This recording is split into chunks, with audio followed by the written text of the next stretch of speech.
भगवान शंकर के पूर्ण रूप काल भैरव। एक बार सुमेरु पर्वत पर बैठे हुए ब्रह्मा जी के पास जाकर देवताओं ने उनसे अविनाशी तत्व बताने का अनुरोध किया। शिव जी की माया से मोहित ब्रह्मा जी उस तत्व को न जानते हुए भी इस प्रकार कहने लगे, मैं ही इस संसार को उत्पन्न करने वाला स्वयंभू अजन्मा एकमात्र ईश्वर अनादि भक्ति ब्रह्मघोर निरंजन आत्मा हूँ। मैं ही प्रवृत्ति और निवृत्ति का मूलाधार सर्वलीन पूर्ण ब्रह्म हूँ। ब्रह्मा जी ऐसा की पर मुनि मंडली में विद्यमान विष्णु जी ने उन्हें समझाते हुए कहा कि मेरी आज्ञा से तो तुम सृष्टि के रचयिता बने हो, मेरा अनादर करके तुम अपने प्रभुत्व की बात कैसे कर रहे हो। इस प्रकार ब्रह्मा और विष्णु अपना अपना प्रभुत्व स्थापित करने लगे और अपने पक्ष के समर्थन में शास्त्र वाक्य उद्धृत करने लगे। अंततः वेदों से पूछने का निर्णय हुआ तो स्वरूप धारण करके आए चारों वेदों ने क्रमशः अपना मत इस प्रकार प्रकट किया। ऋग्वेद, जिसके भीतर समस्त भूत निहित हैं तथा जिससे सब होता है और जिसे परमात्मा कहा जाता है, वह एक रुद्र रूप ही है। यजुर्वेद, जिसके द्वारा हम वेद भी प्रमाणित होते हैं तथा जो ईश्वर के संपूर्ण यज्ञों तथा योगों से भजन किया जाता है, सबका दृष्टा वह एक शिव ही है। सामवेद, जो समस्त संसारी जनों को भरमाता है, जिसे योगी जन ढूंढते हैं और जिसकी भांति से सारा संसार प्रकाशित होता है, वे एक त्र्यंबक शिव जी ही हैं। अथर्ववेद, जिसकी भक्ति से साक्षात्कार होता है और जो सब या सुख दुख अतीत अनादि ब्रह्म हैं, वे केवल एक शंकर जी ही हैं।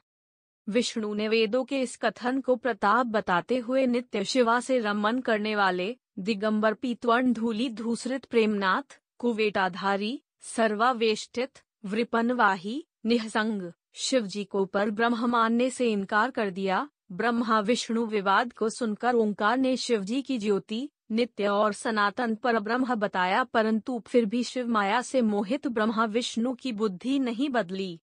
उस समय उन दोनों के मध्य आदि अंत रहित एक ऐसी विशाल ज्योति प्रकट हुई कि उससे ब्रह्मा का पंचम सिर जलने लगा। इतने में त्रिशूलधारी नील लोहित शिव वहां प्रकट हुए तो अज्ञानतावश ब्रह्मा उन्हें अपना पुत्र समझकर अपनी शरण में आने को कहने लगे।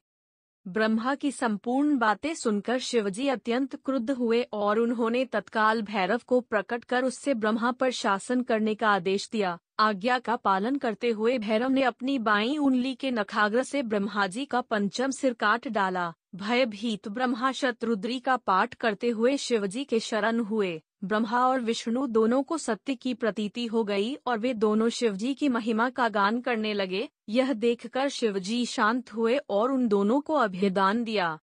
इसके उपरांत शिवजी ने उसके भीषण होने के कारण भैरव और काल को भी भयभीत करने वाला होने के कारण काल भैरव तथा भक्तों के पापों को तत्काल नष्ट करने वाला होने के कारण पाप भक्षक नाम देकर उसे काशीपुरी का अधिपति बना दिया। फिर कहा कि भैरव, तुम इन ब्रह्मा विष्णु को मानते हुए ब्रह्मा के कपाल को धारण करके इसी के आश्रय से भिक्षावृत्ति करते हुए वाराणसी में चले जाओ। वहां उस नगरी के प्रभाव से तुम ब्रह्म हत्या के पाप से मुक्त हो जाओगे। शिव जी की आज्ञा से भैरव जी हाथ में कपाल लेकर ज्यों ही काशी की ओर चले। ब्रह्म हत्या उनके पीछे पीछे हो चली। विष्णु जी ने उनकी स्तुति करते हुए उनसे अपने को उनकी माया से मोहित न होने का वरदान मांगा। विष्णु जी ने ब्रह्म हत्या के भैरव जी के पीछा करने की माया पूछना चाही तो ब्रह्म हत्या ने बताया कि वह तो अपने आप को पवित्र और मुक्त होने के लिए भैरव का अनुसरण कर रही है। भैरव जी ज्यों ही काशी पहुँचे त्यों ही उनके हाथ से चिमटा और कपाल छूटकर पृथ्वी पर गिर गया और तब से उस स्थान का नाम कपाल मोचन तीर्थ पड़ गया। इस तीर्थ में जाकर सविधि पिंडदान और देव पितृ तर्पण करने से मनुष्य ब्रह्म हत्या के पाप से निवृत्त हो जाता है।